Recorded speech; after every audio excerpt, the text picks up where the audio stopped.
Tardes de Aguayoto, conducido por el biólogo Mario Castañeda. Desde el Centro Comunitario Aguayoto, parte alta del pueblo de Santo Tomás Ajusco. El tema de hoy, la composta casera. Esto es Ajusco Radio. Comenzamos.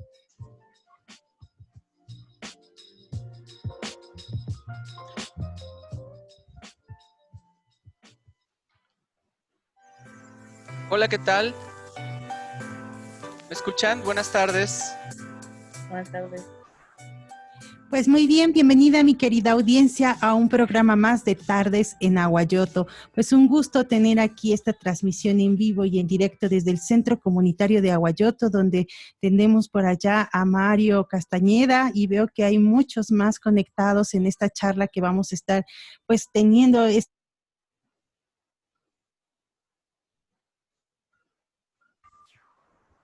Bueno. Bueno.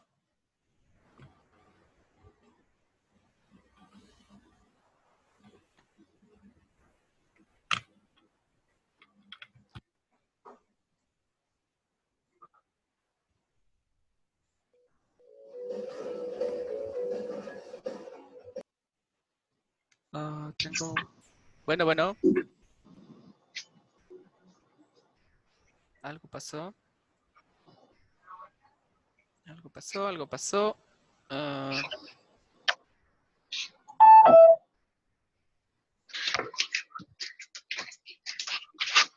Bueno.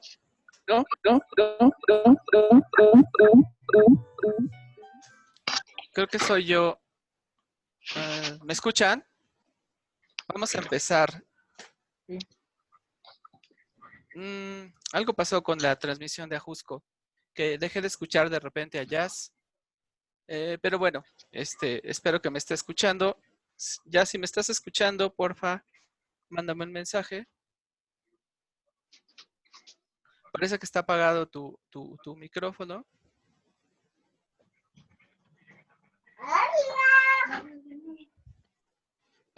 ¿Cómo? Les pido, por favor, a los que están conectados que silencien sus micrófonos para que se pueda escuchar la charla y no tengamos mayor.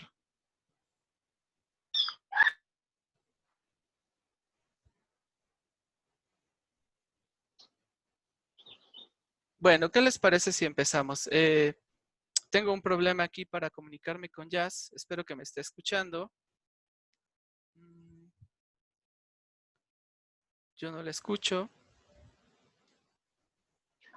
Unmute. Ok, perfecto. Bueno, pues vamos a empezar. Buenas tardes a todos. Estamos desde la parte alta del Cerro del Ajusco, a los 3,000 metros sobre el nivel del mar, como muchos ya saben, los que nos han seguido. Estamos transmitiendo desde el Centro Comunitario Aguayoto, que está ubicado en el pueblo de Santo Tomás Ajusco. En este centro hacemos actividades de educación ambiental con los chicos de la zona.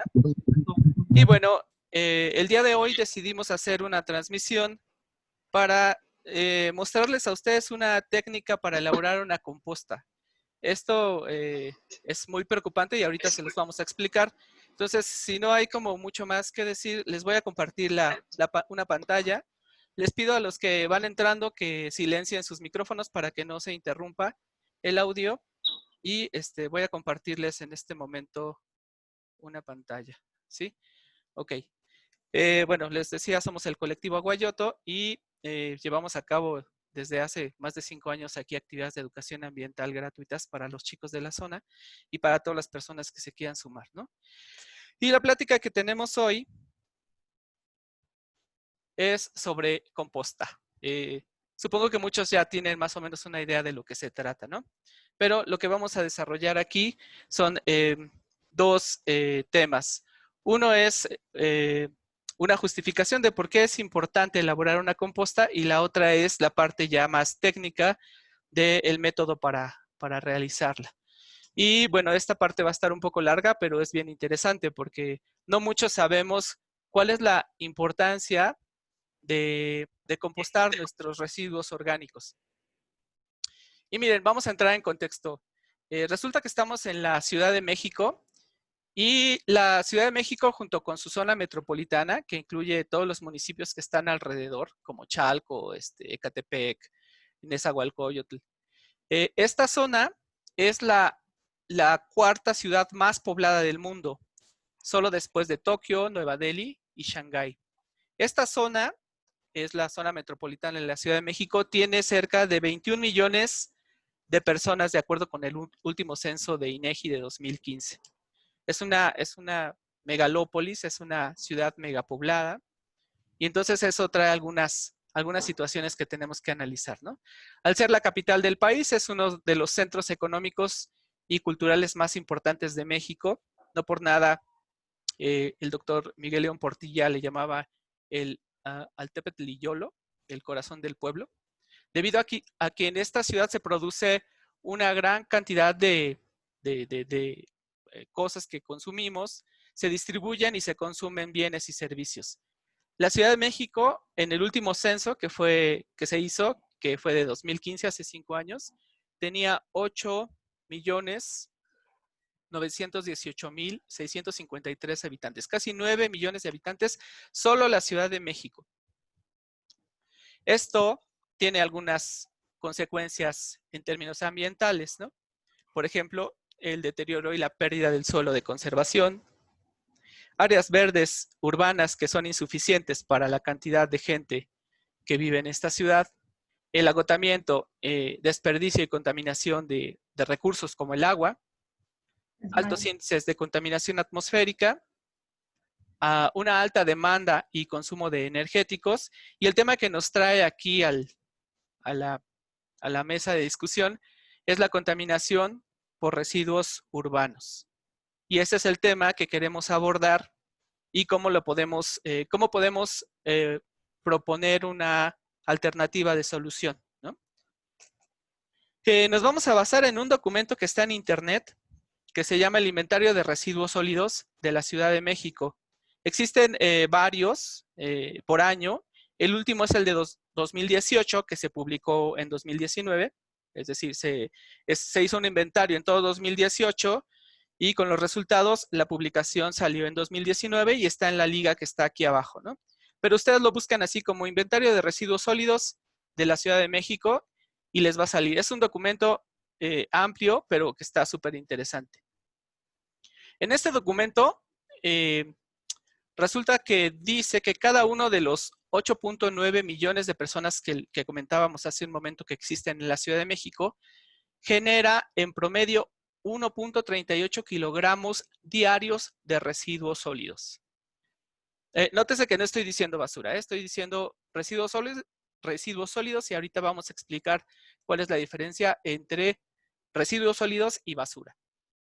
En algunas alcaldías se produce más y en algunos menos, dependiendo de la actividad económica que predomina en esa delegación. En esa alcaldía, por ejemplo, en Iztapalapa, donde está en la central de abasto, se produce más residuos sólidos por persona que en Milpalta, que es una alcaldía semirural, ¿no? Pero miren, aquí está en este mapa que ustedes pueden encontrar en este inventario que les refería al principio, pueden encontrar esa información muy clara. Si nosotros sumamos la cantidad de residuos sólidos que genera cada persona en promedio al día, nos da un total de 13.073 toneladas de residuos sólidos al día. ¿Se lo imaginan? Es una cantidad brutal, ¿no?, de residuos sólidos que generamos. Y si nosotros sumáramos lo que se genera al día en la Ciudad de México por los 365 días, resulta que al año, solo en la Ciudad de México, se generan 4.77 millones de toneladas de residuos sólidos. Eso es una cantidad que a mí me cuesta mucho trabajo imaginar, ¿no? Pero bueno. Ahora, ¿por qué le llamo residuos sólidos? Porque los residuos sólidos se pueden aprovechar. ¿Cuál es la diferencia con la basura?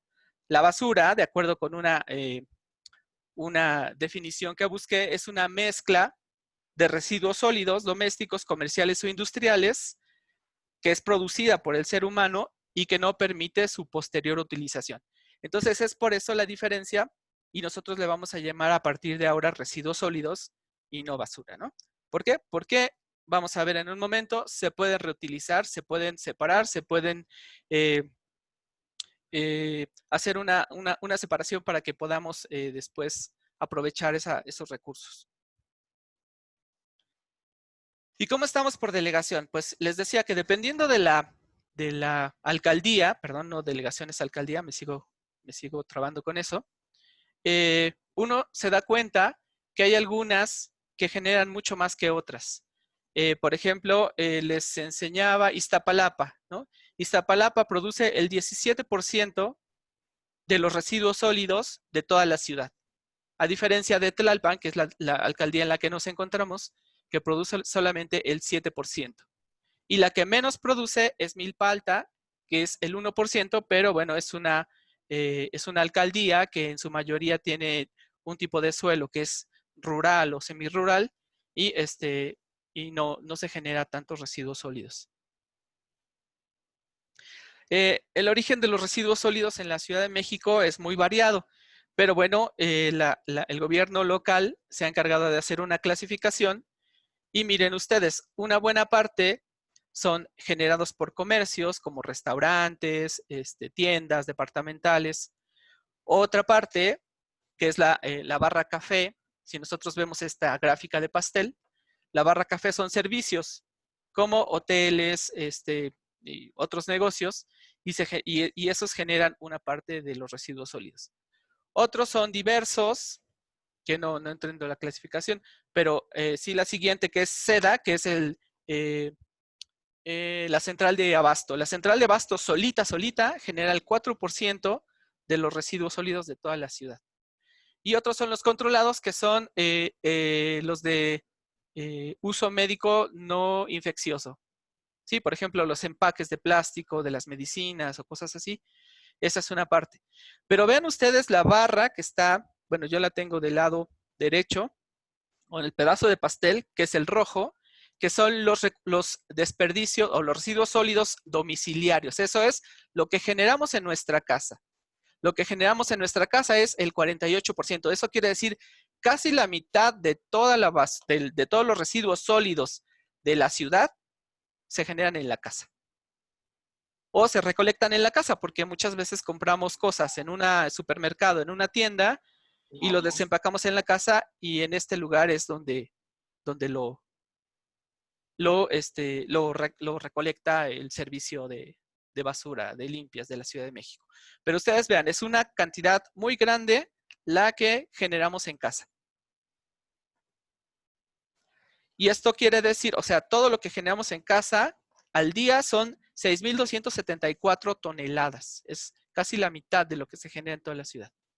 Ahora, si nosotros viéramos esto como un bote domiciliario, un bote de nuestra casa, fíjense, tendríamos un poquito de textiles, un poco de metales, una buena cantidad de plásticos, un poco de vidrio, otros que son como una mezcla de todo, cartón y papel el 20%, pero dentro de nuestro bote de casa, casi la mitad corresponde a materia orgánica. Eso es cáscaras de frutas, cascarones de huevo, comida que se echó a perder. Y eso es justamente en lo que nos queremos concentrar. ¿Cómo aprovechamos esta parte verde que ustedes están viendo en esta lámina que se llama materia orgánica para generar un abono natural que nos sirva para nuestras plantas? De acuerdo con la norma ambiental 024 de 2013, la recolección ideal debería realizarse de manera selectiva. Es decir, cuando pasa el camión recolector de la basura, tendríamos que poder separar en ese camión los biodegradables o susceptibles de aprovechamiento, que es el caso de la basura de las frutas, de los cascarones de huevo, de esta comida que se echa a perder y que podríamos aprovecharla para composta. Otra parte tendrían que ser los inorgánicos con potencial de reciclaje como el PET. Otra parte los inorgánicos con aprovechamiento muy limitado, como el unicel. Los residuos de manejo especial, que son todos los electrónicos, como celulares que se echan a perder, computadoras, este tipo de materiales, y otros residuos peligrosos como aceites de carro, aceite de cocina, este tipo de productos. Sin embargo, no ocurre. En la realidad, esto no ocurre, ¿no? O sea, seamos claros, en la alcaldía de Tlalpan, en la zona donde nos encontramos, llega el camión y a pesar de que uno lo tenga separado, el camión lo mete todo en el mismo contenedor, ¿no? No existe en la práctica esta separación. Y bueno, pues este es un problema, ¿no? Ustedes vean, ahora les quiero mostrar en esta lámina cuál es la infraestructura que tiene la ciudad para manejar nuestros residuos sólidos. Hay 2 estaciones de transferencia, hay 8 plantas de compostaje, hay 2 plantas de selección, hay 2 de compactación, hay 5 sitios de disposición final y quiero que pongan mucha atención en esto, porque de esos 5 sitios de disposición final, que se llaman Cañada, Milagro, Chicoloapan, Perseverancia y Centenario, ninguno está en la Ciudad de México. 4 de estos sitios de disposición final están en el Estado de México y 1 está en Morelos, en la ciudad de Cuautla. Eso a mí me impresiona, ¿no? Eso quiere decir que estamos exportando residuos sólidos a otros estados. Y eso no es de gratis, ¿no? De acuerdo con este inventario de residuos sólidos de la Ciudad de México de 2018, exportar el pago por los derechos de exportar estos residuos al Estado de México y a Morelos tuvo un costo de 2.775 millones de pesos. 2.775, 869.895 pesos. O sea, más de casi cerca de los 3.000 millones de pesos porque otros estados reciban los desechos de la Ciudad de México. Eso es algo así como impresionante, porque es una cantidad de dinero que se podía aprovechar para otra cosa y se está yendo en esto. Entonces, este es un esquema de la operación que aparece en este inventario, que no espero que lean porque es un poco compleja, pero solamente les quiero decir que con esto, que la recolección y la disposición final de la basura, de los residuos sólidos de la ciudad es algo costoso, complejo, y que no nos llega a todos, ¿no? Entonces, es por esto que la charla se centra en una pequeña parte de este problema. ¿Cómo podemos resolverlo? Primero, algunos problemas que nos genera tener todos estos residuos sólidos es que pues ya no hay espacios. En la Ciudad de México no contamos con espacios para la disposición final, ¿no? El relleno sanitario de Santa Catarina se cerró desde 2006 y el relleno sanitario del Bordo de Xochiaca, el Bordo Poniente, llegó a su límite en 2008. Es decir, no tenemos espacio en la ciudad. Por eso se va al Estado de México y a Cuautla. Otro problema es que pues, los mismos camiones que trasladan estos residuos sólidos generan también contaminación atmosférica por emisión de gases, por ruidos, por malos olores, porque incrementan el tráfico. Otro problema son que estos tiraderos a cielo abierto que existían generaban también fauna nociva, ¿no? Que transmite enfermedades.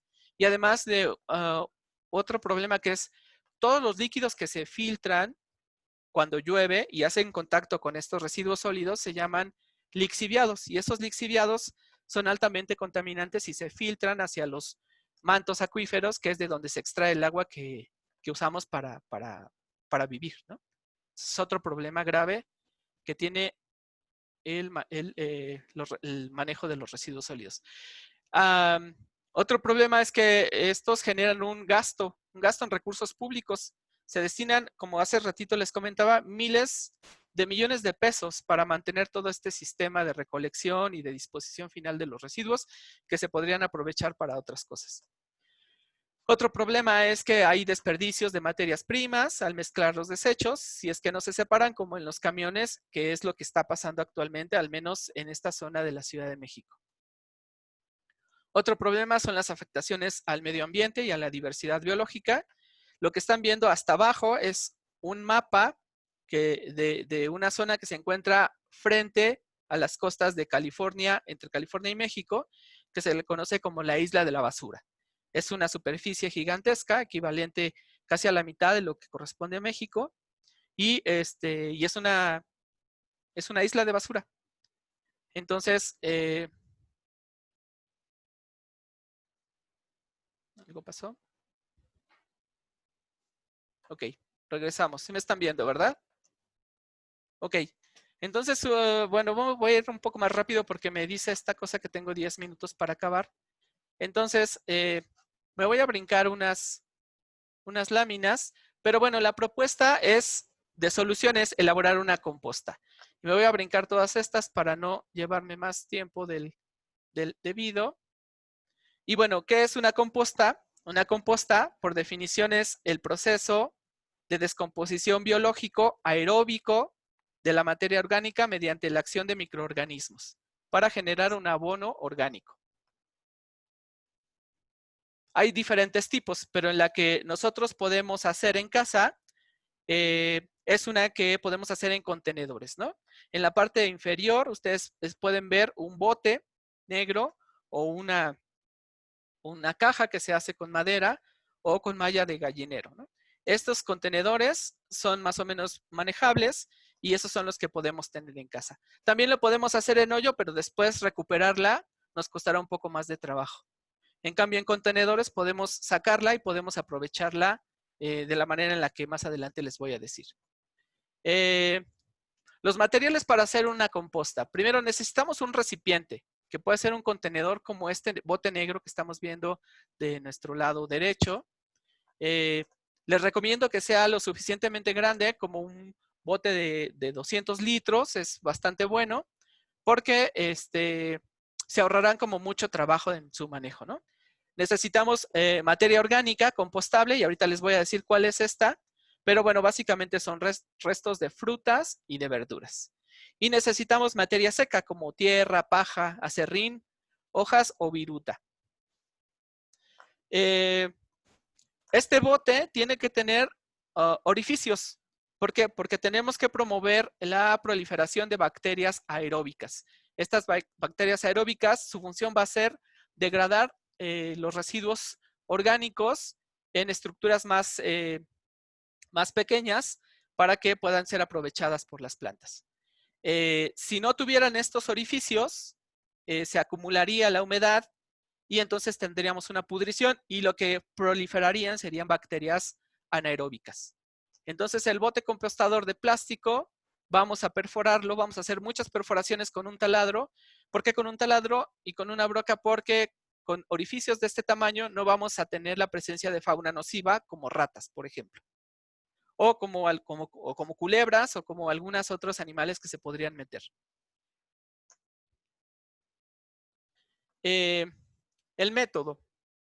Primero hay que colocar este compostador en un lugar que esté alejado de la cocina y preferentemente sombreado y seco. ¿Por qué alejado de la cocina? Porque se generan algunas mosquitas de la fruta. Estas mosquitas de la fruta no son dañinas para nosotros, pero sí son un poco molestas. Entonces, por eso es que tiene que estar alejado de la cocina. ¿Por qué en un lugar sombreado y seco? Pues porque tiene que mantener, no se tiene que desecar demasiado y tiene que mantener un grado manejable de humedad. Y ahorita vamos a platicar un poquito más sobre esto. Para empezar, si nosotros ya tenemos nuestro contenedor con los orificios que yo les decía, los orificios también tienen que estar incluso en la parte, en la cama del bote. De manera que los lixiviados, que los líquidos que se van filtrando entre las diferentes capas de la composta puedan ir saliendo por alguna parte y no haya encharcamientos para que no se generen malos olores.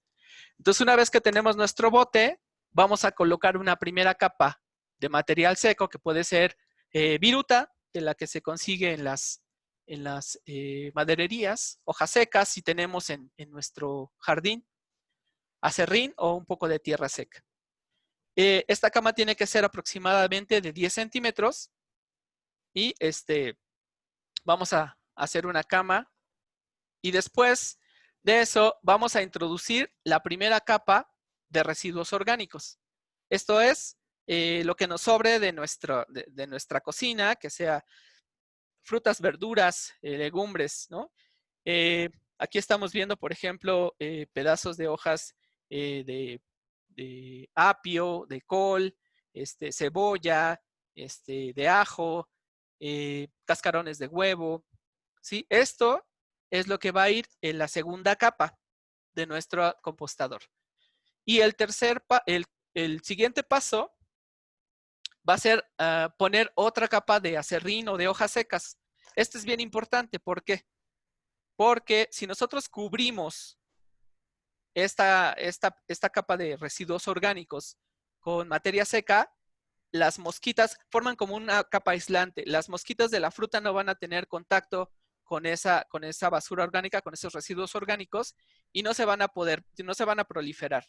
Es decir, no se van a reproducir, no se van a alimentar de ahí, porque van a estar aislados por una capa de acerrín. Entonces, cada que uno vacía su bote de residuos orgánicos, tiene que cubrirlo con una capa de materia seca que puede ser viruta, acerrín. Eso es como que lo que nosotros hemos hecho y nos ha funcionado bastante bien. Después de esto, los mismos residuos orgánicos de nuestra cocina van a tener humedad. Entonces va a ser difícil que se sequen en las condiciones climáticas de la zona en la que nos encontramos, ¿no? En el Ajusco no va a pasar eso. Si nosotros lo viéramos un poco seco, podemos humedecer con un poco de agua, pero sí les comento que en la zona donde nos encontramos, eso no va a pasar. Después, en 2 o 3 meses de estar haciendo este alternado de capas de residuos orgánicos y de viruta o acerrín, vamos a poder tener una composta madura. Esto va a depender del tipo de clima en la zona de la Ajusco donde nos encontramos. Tal vez tarde un poco más porque pues la temperatura no es tan cálida y eso afecta la actividad metabólica de las bacterias. Eso quiere decir que no son tan rápidas degradando como en lugares donde el clima es más cálido. Van a encontrar algunos organismos dentro de su composta cuando ya está en proceso de degradación. Otra cosa que van a notar es que ustedes van a poner la mano encima y se va a sentir calor. Y van a sentir calor o van a sentir tibio porque va a haber mucha actividad bacteriana y eso es muy bueno, ¿no? Eso es positivo, igual que los organismos asociados, porque van a ayudar a degradar esos residuos orgánicos que no sean tan fáciles para las bacterias. Las cosas que se pueden compostar: desperdicios de comida sin caldo ni carne, ¿no? Como cáscaras de plátano, estas bolsitas de té, pedazos de frutas, verduras, poda de jardines que saquemos, cascarones de huevo, hojas de árbol, ¿sí? Ustedes están viendo el café, los residuos de café, papel puede ser también sin tinta, y pueden ustedes inocular, esto es importante, ustedes pueden inocular con estiércol de vaca, borrego, cabra, caballo, porque tiene muchas bacterias que vienen de los estómagos de estos animales que van a ayudarlos a digerir, a que se degrade más rápido. Cosas que no se deben compostar: huesos, carne, huevos enteros, grasas, productos lácteos, revistas o periódicos con mucha tinta y excremento humano. ¿Esto por qué? Porque va a generar malos olores, gusanos, moscas y fauna que no queremos, ¿sí? Y bueno, todo lo que tenga que ver con residuos inorgánicos como plásticos, cristales, metales, telas, aceites. ¿Cómo vamos a saber si nuestra composta ya está bien? Pues el producto final, si nosotros lo sacamos y lo olemos, tiene que oler a tierra húmeda. Nos queda un minuto para despedirnos, pero bueno, una prueba simple para saber que ya la composta está lista es que si ustedes sacan un puñado de composta y lo ponen en una bolsa tipo Ziploc y lo cierran, después de un par de días lo huelen y tiene que oler a tierra fresca y no a descomposición, ¿sí? Nos vamos a despedir de Ajusco Radio, pero los que se queden podemos seguir platicando y respondiendo preguntas. Pero finalmente, lo que pueden hacer con esta composta es abonar jardines, fosas, hortalizas, macetas, porque contiene una cantidad muy grande de minerales. Ya, se nos fue, terminamos con Ajusco Radio, la transmisión, pero bueno, si alguien sigue ahí, por favor, y tiene alguna pregunta, pues estamos abiertos a responderlas. Pero básicamente, la propuesta que nosotros tenemos